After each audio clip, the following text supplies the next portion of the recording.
the running with the boys, with goats and all that, tending flowers at home, the dissection of rats and frogs in high school.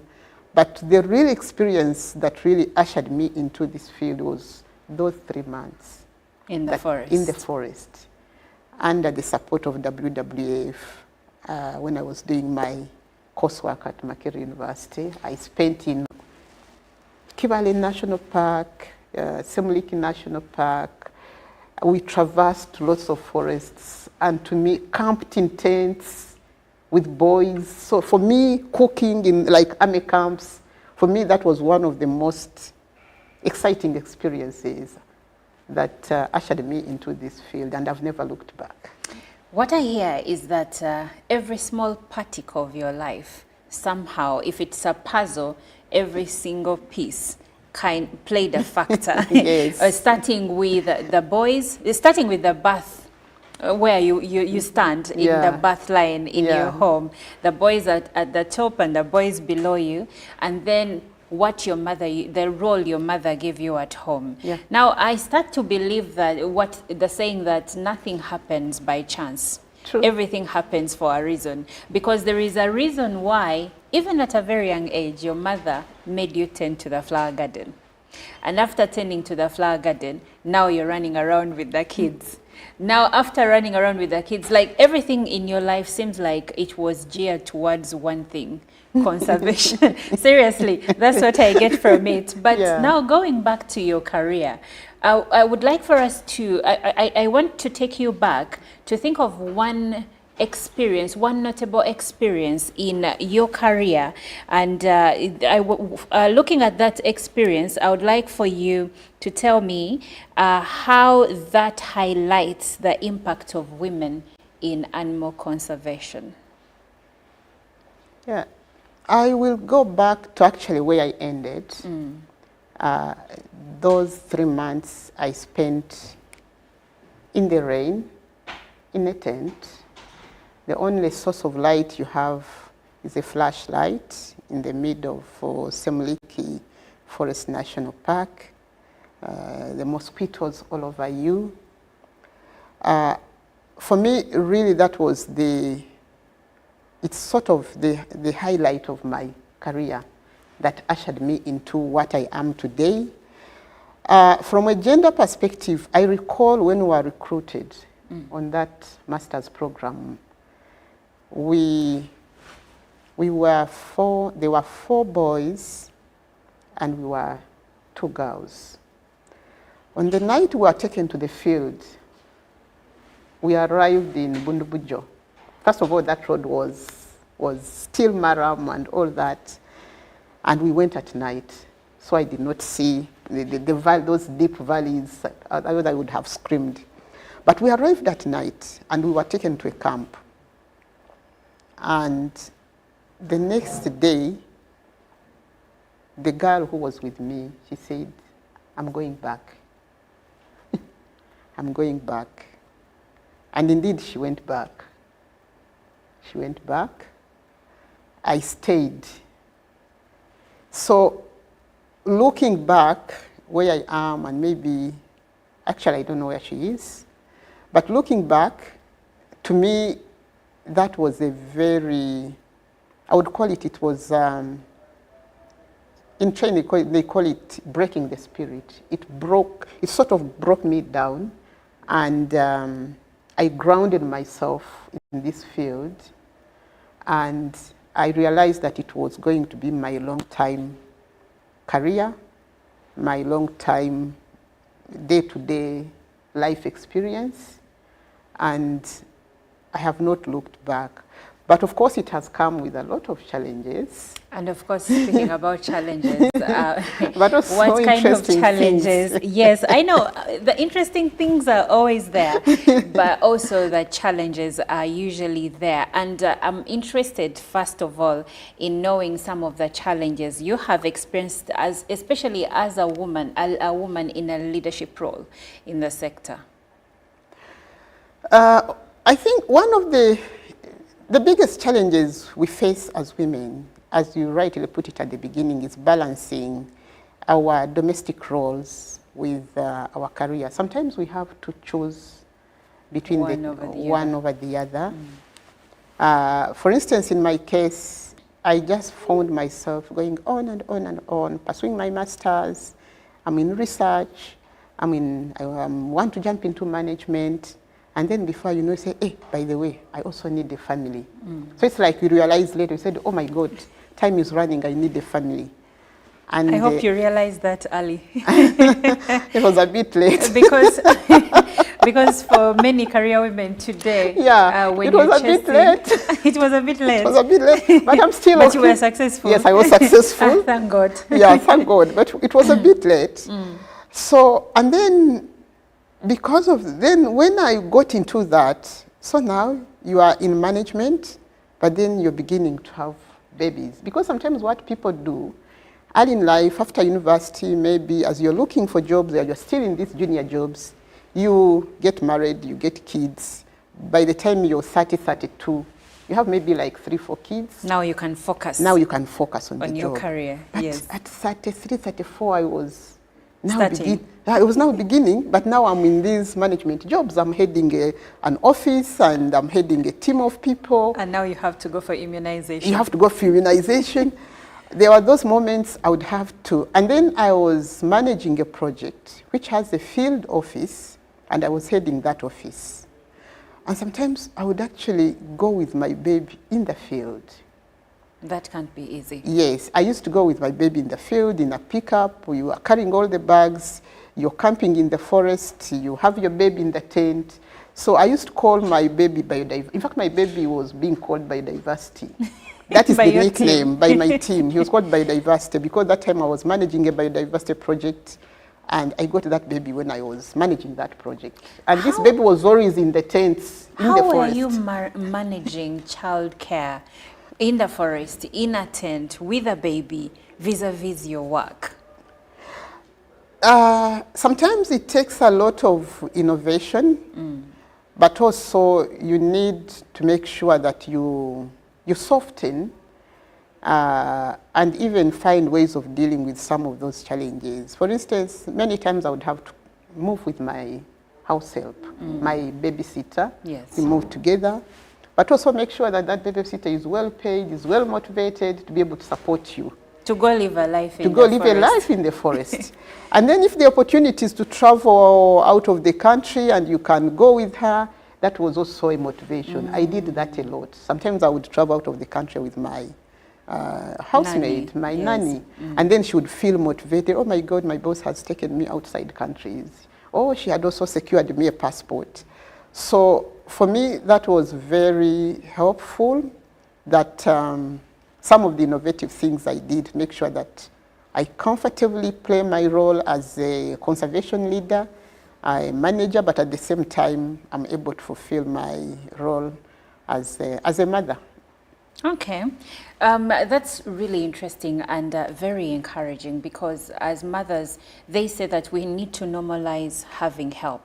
And this help comes in different ways. Yeah. Sometimes it's in form of friends. Sometimes it is family. Your mother helps you to babysit. And sometimes it is the house helps that should be well paid and should be treated well, so that they can help us take care of the children, so that now we can focus on what butters our bread, that is our jobs. Now, going back still to conservation, in your opinion, how can we encourage more women to pursue careers in animal conservation, especially in areas of scientific research? I think women need interventions so early in life, because girls are usually told, or even they are made to believe, that those subjects that lead to science-based careers are so difficult for women, and they are meant for boys. That's the belief. That's the belief. Yes, that's the belief. But interestingly, when I studied, of course, my primary school I studied in a mixed school, and then all my 6 years I studied in a single-sex girls' school. Interestingly, in a single sex school, girls' school, I never felt that girls had that feeling that sciences are for boys. Because it was all girls. Because we were all girls. You're competing against each other. We are competing against each other. In any case, we are always competing against the boys in the in the neighboring schools, because we want to demonstrate actually we are better than them. So, whereas I think people believe that single sex schools might not be ideal for children in other respects, I would think when it comes to science-based subjects, perhaps single-sex schools, especially girls' schools, can be a good place where you begin to actually show girls that science subjects are okay. Because when they're in boys' schools, mixed schools, and they're seeing these boys excel, beat them, somehow girls get demoralized. And they get to understand that actually mathematics is for boys, physics is for boys, chemistry is for boys. And yet we have the same brain. And yes, we have the same brain. So for me, I think those interventions are needed early in life to show these kids that actually it's possible. And then give the women, once they get into those fields, give them the opportunities. Just like, for instance, maybe this girl who left the field, abandoned me, maybe could have stayed if management at that time tried to understand why she couldn't stay. So probably she needed guidance and counseling, exactly, instead support. Of being let off. Exactly. One time I was working at K International as head of their program for natural resources and women empowerment. And a girl approached me and said, I would like to volunteer here. I'm an agriculture engineer, but I've just gotten married. But I want an internship job. And I said, can we send you to Kasese, because maybe that is where I have friends, I can connect you, there's an irrigation scheme, maybe you can get an internship at the Mubuki irrigation scheme. And she said, no, you see, I'm just married, I can't leave my husband, we're a young couple. So you can imagine a girl in that situation. So what I did, I realized that all she needed was actually to show her examples of women who have been in that situation and they have excelled in their careers without compromising their families. Well, you had it from the lady in conservation. This is a field that is not charted by many a woman, but we see a live example of women that have gone through what I like to call the proverbial glass ceiling, broken through and gone far and beyond to get success in fields that were predominantly dominated by men. And like she said, we should encourage our girl children to actually venture into these fields, because if boys can do it, we can also do it. Well, we can't go any further. We've been having this conversation with Edith Kabesime, the wildlife manager at Wildlife Campaign, World Animal Protection Africa office, which is in Nairobi. Thank you so much for sticking with us. Good Morning Uganda continues.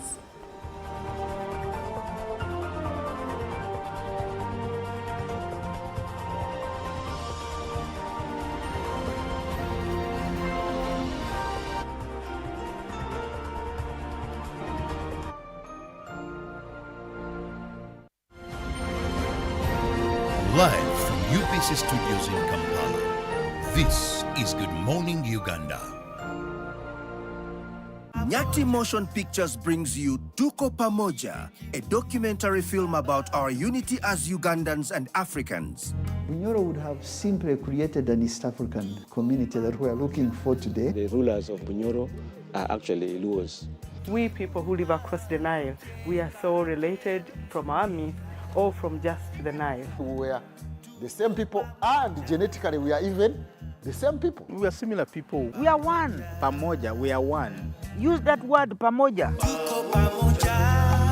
Premiering every week from 3rd February to June 2024 at the National Theatre and Indere Center. Daily screenings are from 4th February to June 2024 at Ham Cinemax and the National Theatre. To get a ticket, call 0778 787 660. Tuko Pamoja? Juko. Yo. Check the shopping, man. What's your secret? Haven't you heard of the parish development model, PDM? Yes, I did, but I thought it was just a talk. No, Sebatia. It is real. I and a few friends together formed a circle, accessed money from the PDM, invested in a poultry project, and now things are moving. Juko. I thought I was one of your friends. You are. But you left me behind. I didn't leave you in poverty. But what you do, just visit your LC2 chairperson and your parish chief and start the process of economic transformation. Just like that. Okay. The parish development model is an initiative from the government of Uganda through the Ministry of Local Government designed to transform all lives of Ugandans for the better. PDM, my parish, my development, my life.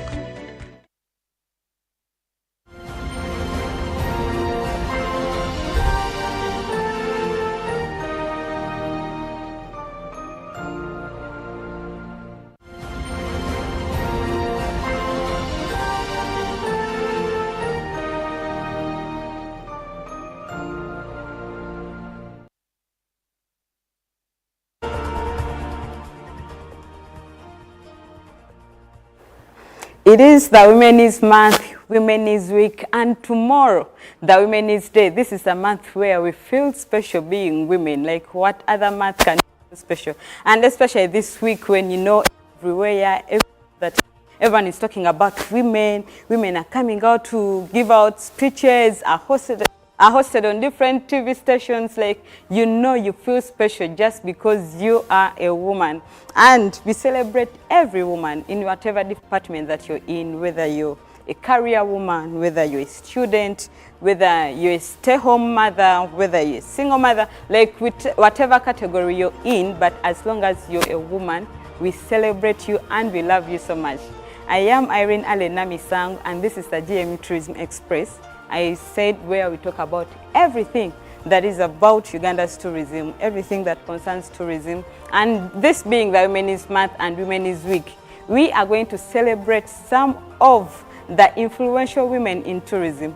Of course, tourism is an interconnected industry, that there are also other women in different departments, but are working closely to departments that are interconnected to tourism. Talk about security, talk about ICT, talk about roads. All these are interconnected to tourism, but we are talking about those ladies that have done tremendous work that is really directed to the tourism industry. And these are some of those ladies that you cannot miss out every time you mention about Uganda's tourism. At least you know that they've done something and they're still working hard now to see that they promote Uganda's tourism. And about Uganda's tourism, you know, in Uganda it is becoming hard to separate tourism and conservation because they walk hand in hand. We have to conserve the nature, the wildlife that we sell later to tourism for tourism activities. So these are some of the ladies that have done some really good work in the tourism industry to promote the country and sell out and then attract more tourists into the country. And we are stating them in not particular order, so don't feel like maybe I was number 2, I was number 5. There is no particular order. You're all doing tremendous work. And the first one that we are going to talk about is Madam Lily Ajarova. So Madam Lily Ajarova is the CEO of Uganda Tourism Board, but we cannot ignore the works that she has done ever since she was made the CEO of Uganda Tourism Board. There was the launch of the Explore Uganda brand. We've had the mice being promoted. There is a lot of work that she has done, and she has inspired so many young ladies into the tourism sector. When you see her posting on maybe her social medias, you see that so many comments come up with young ladies saying, my mentor, you inspire me a lot. So such things, you see that she is really working hard and inspiring several young girls into the tourism sector. The other lady that we are talking about today is Dr. Gladys Karema Zikusoka. So Dr. Gladys Karema Zikusoka is so much into conservation. She's a Ugandan veterinarian, and she was also named among the 100 BBC's Africa women. So she was named among the Michelle Obamas. She's, you know, being a Ugandan and you've worked so hard to see that you're named or listed among the world's top influential women. It shows that she's done something good. And Gladys Kalema wrote a book that she launched last year, Working with the Gorillas. It is trending across the whole world. She was talking about her experience about the gorillas, how she treats them. But just imagine a woman giving up her life or committing her life to go and work with the gorillas in the forests, Buindi, Muganda, to see that they are proper. And remember, mountain gorillas are one of the top attractions we have in the country. So they take our cow share in the tourist attractions that we have in the country. So her life to work with the gorillas, it is really tremendous work. The other woman that we shall celebrate today is Madame Pearl Kakoza. This is the newly elected chair of the Uganda Tourism Board, but she's also the chair of Togata, that is an association that brings together the travel agencies. She's also the CEO of UTB 2024, that is one of the oldest tour companies that we have in Uganda. So she's been there to stay, and when you meet her, you see that she's very kind, very patient with people, willing to help everyone who comes in her side. Another woman that we are going to talk about today is Rebecca Kadaga. Rebecca Kadaga has done really good work in the tourism sector. We've seen her. She's the proprietor of Kaguru Hill. She's also coming up to attend several events in the tourism sector. You see her in Nyege, you see her in different events that are going on in tourism. So she's really there. She has promoted the Rolex, like in the Ginger region. So there is a lot that she has done in the tourism sector, and we cannot ignore the tremendous work that she has done for the tourism sector. The other woman that we are talking about is Dr. Rachel Mbabazi. She works with UWEC. She's the Animal and Horticulture Manager at Uganda Wildlife Conservation and Education Center, and she works with animals. She's in charge of more than 200 animals that call UWEC a home. Imagine giving your life to treat, to manage, to take care of these animals at UWEC that attract several visitors that come into the country. Another woman that we are talking about is Dr. Margaret Drusilu. Dr. Margaret Drusilu is also a veterinarian, and she's stationed in Makshon Falls National Park.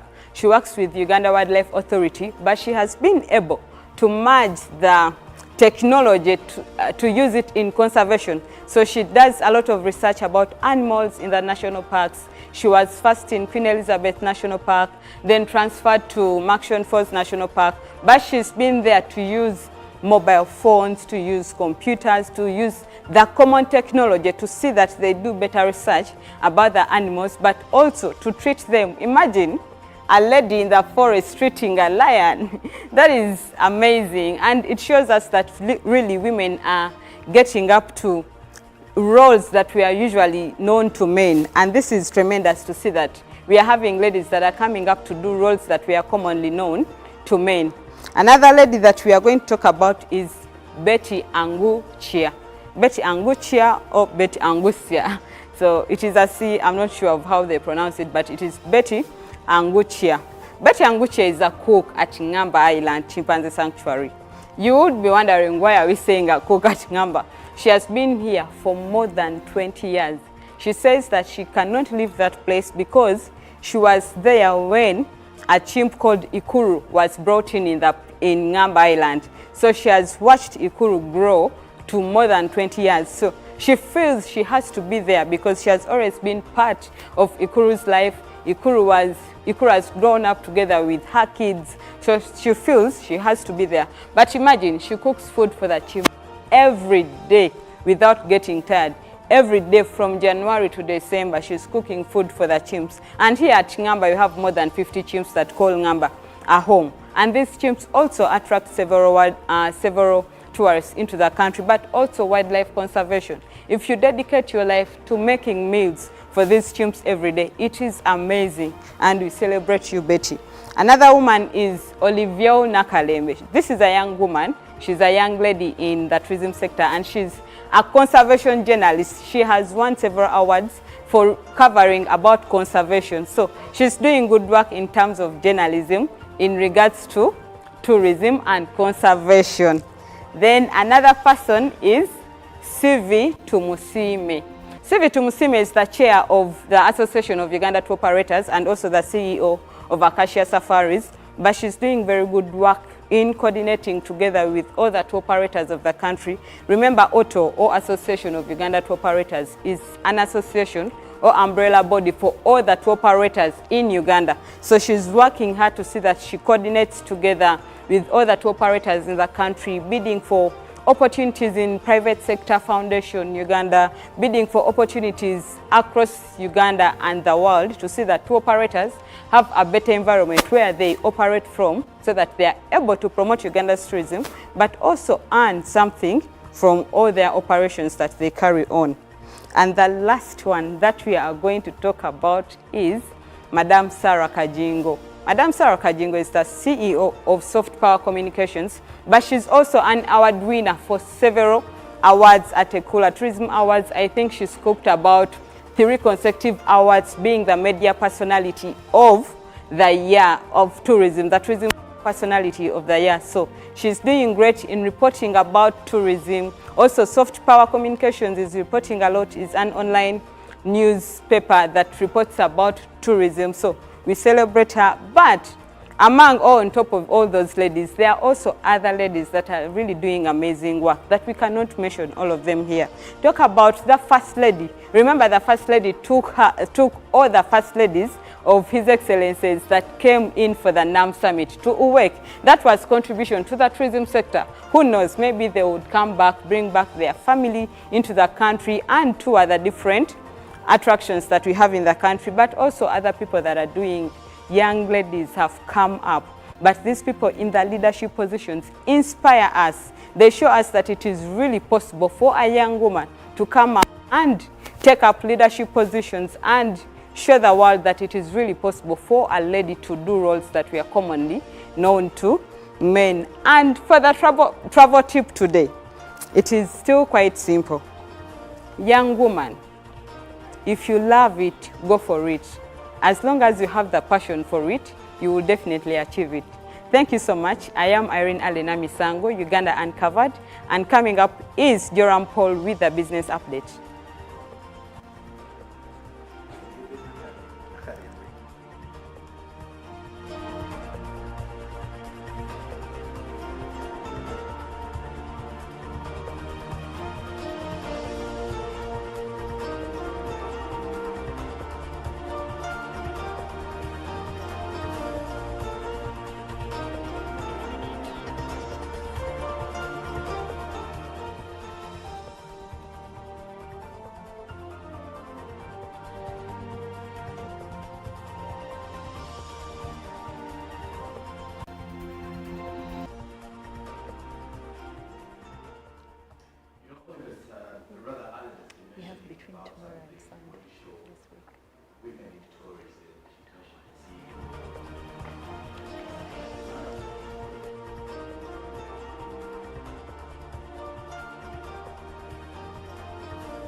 Been mentioning about the women who are very influential in tourism, and thinking about it from the perspective of all of those players who have actively been pushing tourism from the highs, from the lows rather to the highs, you get to realize that it's quite inspiring to see all women getting into such spaces, and it's pretty much something that you would love to see women more active in, because it's more like the hospitality and tourism sector.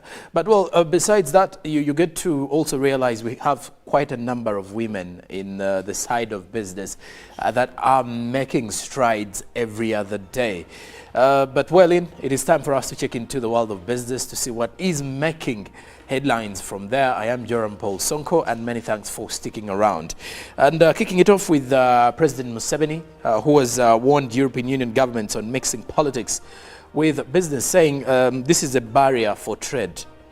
And remember, when you're trying to mix up the two, at times it's very important to notice that a country which is politically stable is a country that allows business to prevail. However, mixing politics and business again at the same time at times does affect the business world.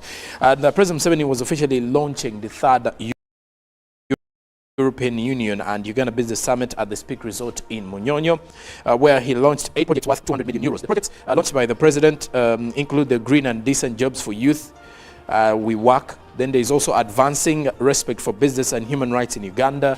Then there is also the support to agriculture revitalization and transformation, green and inclusive growth in Uganda's agri-food systems, among others.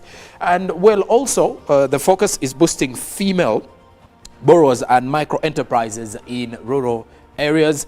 President Museveni was officially launching the third summit, where he warned European Union states from mixing politics with business, noting that a lot of mistakes have been done in the last 600 years because of mixing the two.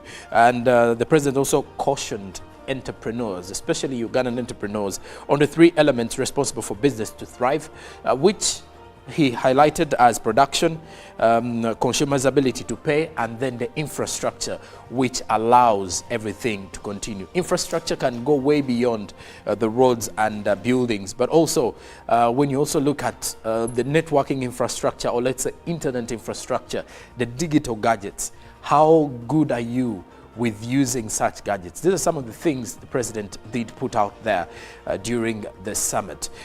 Well, and the president reiterated the need for equal development among his countries, and thus need for further collaboration if at all we are to give room for investment and business growth for the Ugandan businesses that want to expand and go beyond the borders and search for markets, especially around the European continent. And well, now we have our focus still on the president, as the next report is rotating around the parish development model, as President Museveni has guided the Muslim community on the use of the parish development model funds and the status of riba, or interest fees, in the PDM. Now, in his letter to the Taka Sacco, President Museveni clarified that the PDM funds are not loans, and therefore do not incur interest or riba according to Islamic principles. He emphasized that 100 million shillings annual allocation per parish under PDM is a government grant and not a loan, according to the president. Now, Museveni acknowledged concerns about inflation eroding the purchasing power of the PDM funds. He explained that the interest charged by SACCOs, such as the proposed 5% on the 1 million shillings loans, is intended to maintain the value of the money against inflation, not to generate profit. Now, besides that, President Museveni also supported Takwa Islamic Savings and Credit Cooperatives with a further 200 million Ugandan shillings. And away from that now, we now turn our focus to Parliament, as we have an alcoholic bill being discussed amongst the committees. This time around, Uganda spends 2.6 trillion Ugandan shillings in treating diseases caused by alcohol consumption, according to revelations made by Margaret Muhanga, who is a primary health care state minister, before the Education Committee when they were discussing the alcoholic control bill. Statistics on alcohol consumption in Uganda prove that 42.8% of Ugandans aged 15 years and above consume alcohol. And according to the minister, these are active alcohol users. And according to the minister, Muhanga, Uganda is at a high risk of alcohol-related illness, with such numbers increasing, almost reaching 50%, if you ask me. And amongst the alcohol-related diseases also is mental illness caused by pretty much addiction of alcohol, which is becoming a very big challenge in Uganda today. Now, also, the total annual per capita alcohol consumption among Ugandans aged 15 years and above is 12.21 liters, 4.8 liters in the African region. Now, it was also noted that high alcohol consumption greatly contributed to low academic performance among students of higher institutions of learning, because they are addicted to the bottle. And the 2014 nationwide steps to non-communicable diseases or to no communicable diseases risk factor survey revealed that 28.9% of adults between 18 and 69 years consume alcohol. Now, this figure further increased to 31.1% in the year 2023, just 3 months back, if you look at it. Now, the discussion is still ongoing, but remember, when you look at the alcohol brands in Uganda who are fronting why this bill will be an hindrance to their market space, simply because when you look at their contribution to the revenue, it's something you can never go without mentioning. You look at the Nile breweries, the East African breweries, amongst the others who are manufacturers and suppliers of alcoholic drinks in the country. Well, the conversations and the assessment of that particular bill are still ongoing in Parliament, and we wait to see whether that will be asserted into law just by the end of this year. Now, lastly, from our business update, we talk matters oil in the country, as the Chief Executive Officer of Uganda National Oil Company, Proskovia Nabanja, says that the country's oil and gas sector is progressing well, ranging from contracts signed and policies to expected deadlines for production come next year of 2025. Now, she made the remarks at the State House Investors Protection Unit in Kampala in a joint media briefing after the country's oil company was summoned by Colonel Edith Nakalema for an update. As a body responsible to protect local and foreign investors, State House Investors Protection Unit head Edith Nakalema interfaced with officials from the Uganda National Oil Company on progress of the oil and gas sector in Uganda, because when you look at back at the signing of the final investment decision in 2022, the main focus was always pointing out to how ready we are for 2025. Now, during the meeting, the CEO, Proskovia Nabanja, revealed that Uganda National Oil Company is committed in protecting the interests of Uganda's government in the oil and gas sector. These include, among others, the acquisition of sole importation of petroleum products from the international market, and also supply of the oil marketing companies. Besides that, others include commercialization plans that involve the setup of the East African Crude Oil Pipeline Project, or the ECOP, the Kabalega Industrial Park, and the Uganda Oil Refinery at Kabale, and that is in Hoima District, which she says is on good course and almost done. Also, the State House Investors Protection Unit head Edith Nakalema commended UNOC for the work she had tasked them, or the work the government had tasked them to do. And then the officials also revealed that there are several campaigns by the international organization concerning environment to frustrate the oil project, to be more precise, matters relating to climate change. Uganda's confirmed petroleum resource base is currently estimated to be at around 6.5 billion barrels of stock. And when you look at the oil and gas sector, it does look like a game changer for Uganda's economy.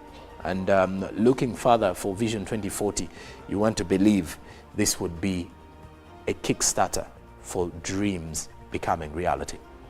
And well, and now we look at the forex market to see how the currencies are faring. This is as of close of business yesterday. But as business opens up, this is how you will be finding the US dollar, because by morning time yesterday, the US dollar was buying at 3,909.96 while selling at 3,919.96. So which means by closing time, it was at 3,910.00 and selling at 3,920.00. The chances are you might find it at that current price. The Great Britain pound was buying at 4,969.24 while selling at 4,981.94, and of course slightly dropping off from the 5,000 mark it was on at the start of the year, rather at the start of the month. When you also look at the euro, was buying at 4,246.05 while selling at 4,256.90. And then the Kenyan shilling was buying at 27.35 while selling at 27.42. The Tanzanian shilling was buying at 1.53 shillings while selling at 1.54 shillings. And then the South African rand was buying at 206.40 while selling at 206.92. So that's how you will find the forex market for those who are going to be changing currencies today. Well, and that's it from the world of business. I'll be back on Monday with more business updates. But for now, traffic updates is coming up next with Olive, Monica, and Najuma.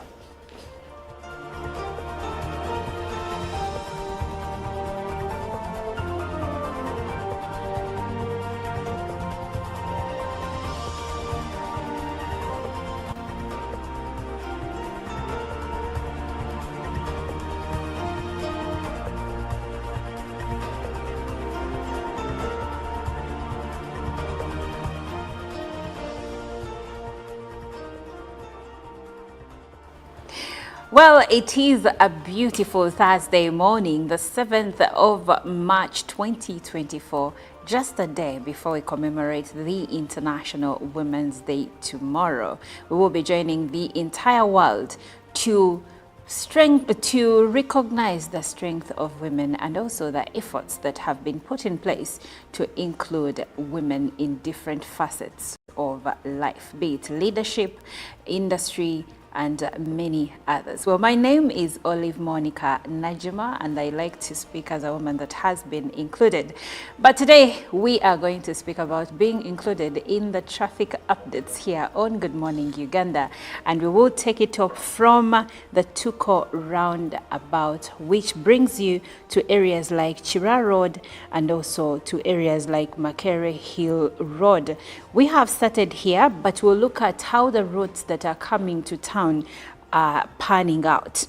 Now, for those coming in from Yusufule Road, there is smooth flow of traffic that side, but those coming in from Chira Road, there is a bit of traffic jam as you approach the Tuko roundabout. Now, those coming in from Upper Mulago Hill Road, we are experiencing a bit of traffic just before you join the Chira Road. Now, Binaisa Road is also looking red, especially if you're going to town. It looks red for the most part from where it starts around a roundabout, which connects you with Binaisa Road, and it also connects you to other roads in the area like Katanga pedestrian path. We see that there is traffic jam in this section coming through, but Binaisa Road, even where it joins the Bomba Road roundabout, we still see that there is intense traffic coming through from that side. Now, taking a close look at Gayaza Road before it joins the roundabout at Binaisa, that connects to Binaisa Road, we see a long stretch of traffic jam that is coming through from the areas of Gayaza Road. Kalere doesn't look good at all, and where Mawanda Road connects to Gayaza Road, we see that there is a traffic jam that is starting to build up. But for my friends that are coming in from Gayaza Road, some sections have intense traffic and others still have traffic, may not be so intense, but way back from the roundabout at the bypass, we see that there is intense traffic coming through from the areas of Gayaza Road. And of course, we see some traffic jam that is coming through from Bwaise connecting to the bypass roundabout in this area. Now, I would like for us to go back and look at Mawanda Road from Gayaza Road. Now, shortly after the Gayaza Road, there is a bit of traffic jam coming through from Gayaza Road and going to the sides of Gayaza Road. But when we take a look at the surrounding connecting roads like Nsora Road, there is a bit of traffic, but for the most part, Nsora Road has smooth flow of traffic. And looking at Mawanda Road itself, there is smooth flow of traffic in the area. A few sections have delays here and there, but for the most part, you should be able to move smoothly. Now, when Mawanda Road crosses through and we look at Kisingiri Street, now as it crosses through Mawanda Road, there is traffic jam. We are seeing intense traffic jam actually that is coming through from Kisingiri Street. What you see there is Kisingiri Street where right from Nsoba taxi stage, there is intense traffic jam coming through from this area as it connects and crosses through Mawanda Road. And we see that Komamboga Bahai Chadondo Road also has a bit of traffic jam that is cutting through to join Chisingiri Road. Now Chebando Ring Road has a bit of traffic jam as well, but when you move from where it connects to Bahai Road, then you should be able to move smoothly, because what I see is a smooth flow of traffic from that side. Now, going back to Chisingiri Road, both the group of people coming in to town and going that side, you will encounter intense traffic jam in this area around Chisingiri Road. It doesn't look good at all up to where it connects with Mawanda Road. Now, going back to Mawanda Road, we'd like to see how it takes you to other areas within Kamocha, to mention but a few. We see that there is a bit of a delay on Mawanda Road, especially for the people that will be coming to town. And of course, a few people that will be going the side of Mawanda Road will encounter a delay in this section. Now, when Mawanda Road joins Tufnell Drive, there is intense traffic in this section along Tufnell Drive, but also coming in from Mawanda Road itself.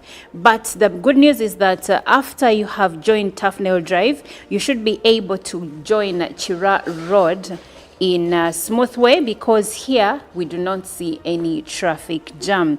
Now, looking at other surrounding roads like Starrock Road, Chira Road, there is largely smooth flow of traffic on these roads. And looking at Kololo Hill Drive, still in the same neighborhood, there is smooth flow of traffic along this road. So if this is the section that you're heading to, I see that there is smooth flow of traffic. Those coming in from Mabua Road, you should be able to move. And John Babiha this morning looks quite smooth.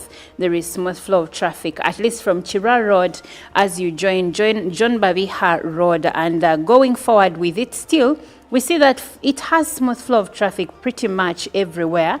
But of course, as you are approaching sections like Windsor Crescent, you will encounter traffic jam as Windsor Crescent joins John Babiha Road. Actually, as you can see on your screen, we see that there is a bit of traffic jam starting where John Babiha, that is Acacia Avenue, where it starts connecting with Windsor Crescent. And then, of course, there is a bit of traffic jam that is coming in from Lower Kololo Terrace. But continuing with John Babiha, there is a smooth flow of traffic up until it connects to the traffic lights at Yusuf Lule Road. Well, that's it for our traffic update this morning. My name is Olive Monica Najuma.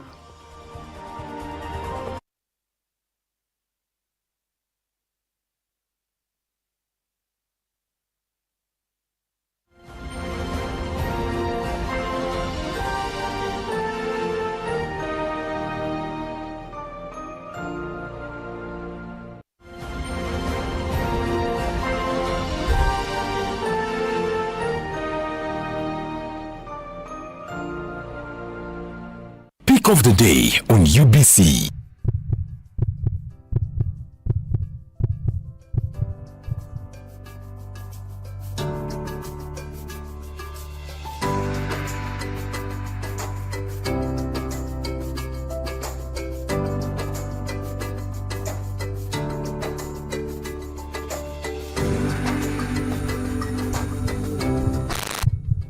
Was brought to you by MTN Momo Pay is the easy way to pay. Dial *165*3# or use the MTN Momo app. You don't need cash. MTN Momo Pay is safe and free.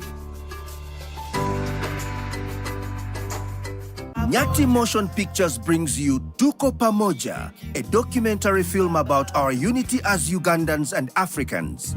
Bunyoro would have simply created an East African community that we are looking for today. The rulers of Bunyoro are actually Luos.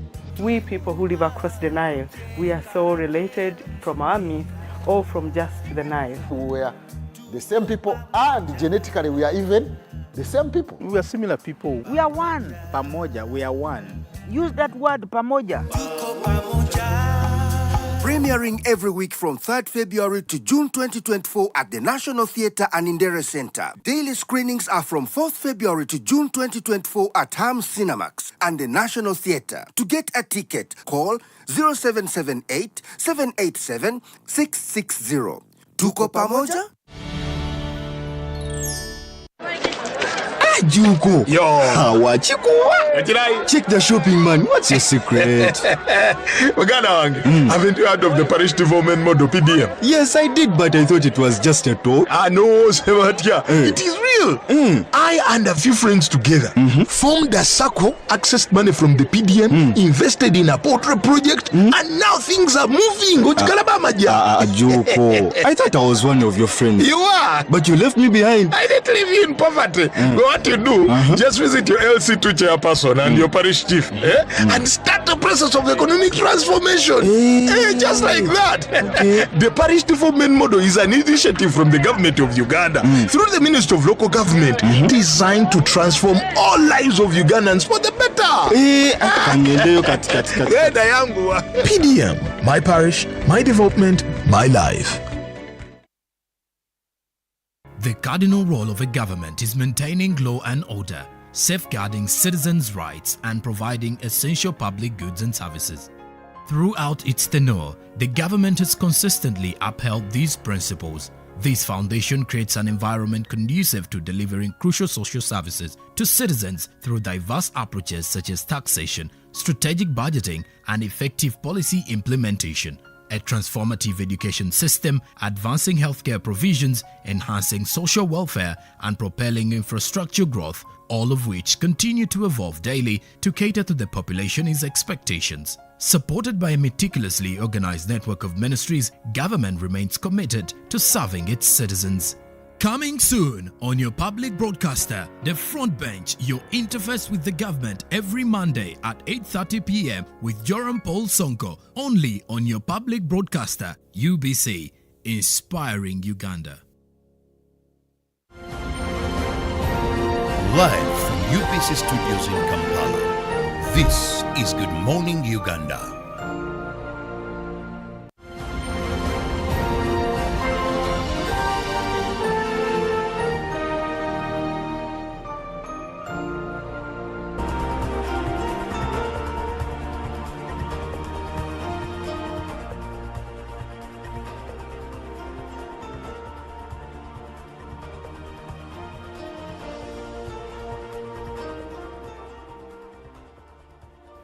We are still celebrating ladies, and well, it goes without saying that tomorrow is International Women's Day, and we're looking forward to how the day will unfold. Do note that UBC will be live in Katakwi District, bringing you all the events that are going to be taking place as we celebrate women. And you know how we did it this week? We made sure that every day of the week we get to have interactions with ladies and women in different sectors of this country, and we're having discussions. We are taking a look at contributions that have been made. We are seeing how we can even make it better, and of course also assessing going forward what can be done and what can be fixed. And that is why we are having these conversations, and we are glad that you get to be part of the conversation that you are watching wherever you're watching us from. Thank you very much. My name is Chantal Olive Akandinda, and this very morning on the agenda we are still discussing women in the education sector, because you cannot have that conversation in one day and exploit it. And I think my guest this morning will agree with me that even when you look at the questionnaire, when you look at what we have to discuss, it's quite a lot, but we're going to try and see how to make it as brief as possible in the few minutes that we are going to be here. Now on set, I do have Hajat Aisha Namkwaya, and she has over 20 years in the teaching profession. She is the chairperson Uganda Muslim Women Vision, and she's also the head teacher of Lowell Girls, that is on Masakarada. I'm so sure you've interfaced or you've seen it somewhere. Personally, I have. Good morning, Hajat Aisha.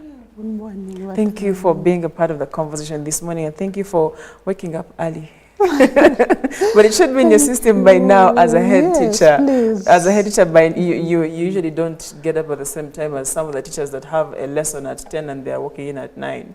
Oh, God, yes, please. How is Lowell to start with? Lowell is very